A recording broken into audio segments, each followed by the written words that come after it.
Resistance Fall of Man takes place in 1951. It's very different 1951 than the one you and I read about in our history books.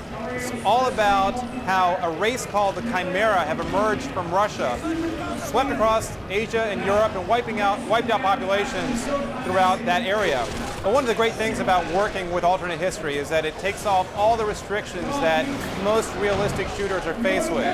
There was no World War II in this game, so we don't have to worry about World War II technology. We make up what we want. The cool thing is that both humans and Chimera have some pretty cool weapons in the game.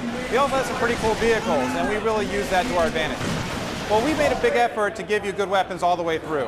Now, every single weapon has an alternate fire, so not only do you have its standard firing mechanism, but usually it does something really cool. A good example is the Bullseye. It's one of the weapons you get early in the game. It's a Chimeran weapon. It functions as a machine gun with a fairly wide spread, but its alternate fire fires out a homing tag. And if you hit an enemy, your bullets will bend around corners, go over obstacles to seek out the enemy. Plus, it's got a tertiary ability, which is that you can create swarms around a tag and move that swarm around and then detonate it like a grenade.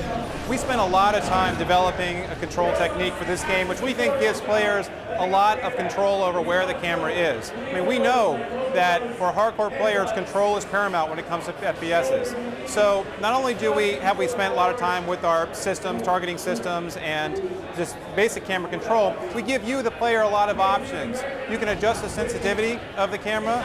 You can actually change up all the controls. So if you want your firing button on X versus R1, no problem. Customize it to your heart's content. We spent a lot of time developing deep combat strategy. It's not just about picking up the next machine gun. It's about knowing your weapons well and knowing when to use them in a pretty varied set of combat situations. That's what we had fun with when we were making the game. And because there's so many different enemies in the game, you've got to really employ your weapons strategically to get through it. I think this game has a lot to offer. I mean, it's got a huge single-player campaign. You can play through the campaign with a buddy in co-op, and something that most people don't talk about much yet is its online campaign, online component. We're offering an online game with up to 40 players at once in a game, which is, I think, the most that's been done for any console launch title. Plus, there's a ton of options in our multiplayer lobby. Buddy lists to rankings to clans, you name it. When you're shooting for something that is a AAA title, you pretty much put all of your effort into it, and a lot of us busted our butts for a long time on this.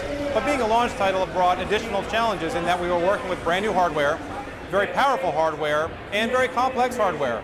But fortunately, we've been working on Sony hardware for a long time. We worked on PlayStation 1 and PlayStation 2, and I think that experience stood us in good stead on Resistance.